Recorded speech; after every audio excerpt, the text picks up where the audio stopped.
De nada adianta os talentos que Deus nos deu se nós não tivermos coragem e diligência. Eu queria destacar para vocês o que para mim é uma das passagens mais ricas sobre empreendedorismo na Bíblia. É a parábola dos talentos. Eu acho ela muito interessante, ela tem vários ensinamentos. Em primeiro lugar, talento originalmente era uma unidade de medida. E ele tem sentidos diferentes. No Velho Testamento, ele é uma unidade de medida de peso. Os estudiosos falam que era mais ou menos equivalente a 75 libras. Isso deve dar uns 34 quilos. Então o Templo de Salomão foi erigido a partir de alguns talentos de metais preciosos. Mas no Novo Testamento, que é onde está essa parábola, eles respeitam a outra forma de unidade de medida, uma unidade de medida de valor. Um talento equivale a 6.000 dessas moedinhas aqui, que vocês devem conhecer como os denários, ou às vezes no grego, os dracmas. 6.000. Um denário era equivalente a um dia de trabalho. Então hoje, se a gente fosse pegar em valores correntes, o salário mínimo R$1.500, 30 dias trabalhados, R$50 por dia, você multiplica isso por 6.000, você vai ter aí uns R$300.000. Isso é o que valia um talento. E na época que Jesus pisou a terra, esse era exatamente o denário que ele manuseou. Quando ele é interpelado lá pelos fariseus no templo, que de forma capciosa querem colocá-lo em contradição, perguntando sobre a moralidade dos impostos.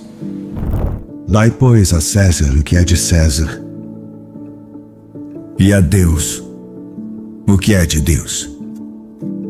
O rosto que ele vê na moeda, que é o rosto de César, é esse aqui, Tibério César. Mas o ponto é o seguinte: um talento é uma quantidade enorme de fortuna material. E com o tempo, com o entendimento da sociedade sobre essa parábola, o talento passa a designar também algo espiritual, aptidão natural. Então, quando essa parábola fala das riquezas, ela fala não só das riquezas materiais, mas daquelas imateriais, os dons, as graças e também as oportunidades. Tem gente que acredita em coincidência, eu não acredito. Coincidência é a forma que Deus encontrou de permanecer anônimo. Mas vamos lá, as lições dessa parábola. Um senhor sai em viagem e deixa para os seus servos os seus bens, os seus talentos. Vejam que aqui, pouca gente repara nisso, mas concordam que uma casa sem liderança é uma casa que está em crise? Ou seja, a esses servos é confiada uma missão em tempos de atribulação. Eles não têm mais aquela autoridade, eles não têm a referência. Portanto, a eles é confiada uma imensa riqueza num momento de crise, de instabilidade, de insegurança. Mais ou menos o que a gente está vivendo agora no nosso país. Bem que o Brasil está se consagrando como um país da crise perpétua, né? Ele chama os seus servos e lhes entrega os seus bens, a cada qual segundo a sua capacidade. Vamos lembrar que são 3 servos. Para um, o Senhor dá 5 talentos.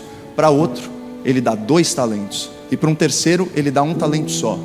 O que mostra claramente que Deus é tudo menos comunista. Porque ele não distribui as suas bênçãos, as suas graças, as suas oportunidades da mesma forma.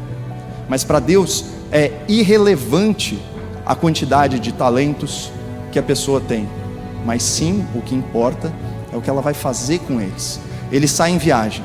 Depois de muito tempo, ele retorna. Quando ele retorna, ele vai acertar as contas com os seus servos. Então veja, toda vez que uma graça é dada a você, uma oportunidade, existe um momento de prestação de contas. A quem muito é dado, muito também será cobrado. O primeiro servo se destaca pela sua bondade, pela sua lealdade, servo bom, servo fiel. Aqueles 5 talentos renderam mais 5 talentos. E aí o Senhor diz: olha, foste fiel no pouco, te confiarei o muito, vem aqui regozijar com o seu Senhor. Da mesma forma, o segundo servo, a quem foram confiados 2 talentos, e ele recebe 4. Só que aí o terceiro servo, ele agiu de forma diferente. Vejam o que ele diz: Senhor, fui esconder o teu talento na terra, aqui tens o que é teu. E é interessante porque na passagem completa, ele dá duas justificativas para isso. Primeiro, que o Senhor é muito severo, e é mesmo. Se nós estamos falando de Deus, Deus não é só amor, Deus é lei implacável. Sim, o Senhor é muito severo, mas Ele também é bondoso, como a gente viu na recompensa dos outros servos.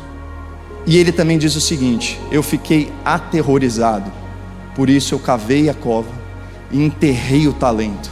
Metaforicamente, eu peguei tudo que você me deu, as oportunidades, as bênçãos, as graças, e não fiz nada com isso.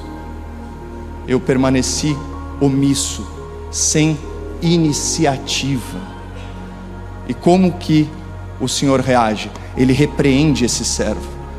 Ele fala que ele é mau, ele fala que ele é preguiçoso. Tirai-lhe, pois, o talento e dai-lhe ao que tem 10 talentos, porque a todo o que tem, mais lhe será dado e terá em abundância. Aqui ele inverte o sentido material. Não é a todo que tem os talentos, é a todo que tem iniciativa. De nada adianta os talentos que Deus nos deu, se nós não tivermos coragem e diligência. Aquele acovardado e negligente não irá prosperar.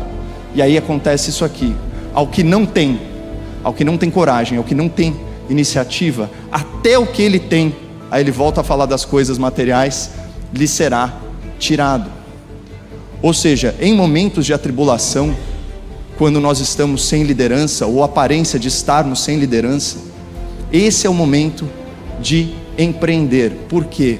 Porque a coragem, a iniciativa, é o que Deus espera de nós. Deus espera que usemos os talentos. E aqui é interessante porque essa parábola ela estabelece uma hierarquia muito boa. Vejam, ele ainda diz, porque o servo, ao falar do perfil do Senhor, ele diz: olha, o Senhor é muito severo, e o Senhor colhe até o que não plantou. E por que isso? Porque Deus opera não apenas pelo seu próprio trabalho, mas pelo trabalho das suas criaturas. É isso que a parábola quer dizer. E aí Deus diz o seguinte: bom, se fosse para esconder o seu talento, por que você simplesmente não deixou ele no banco, onde ele renderia juros?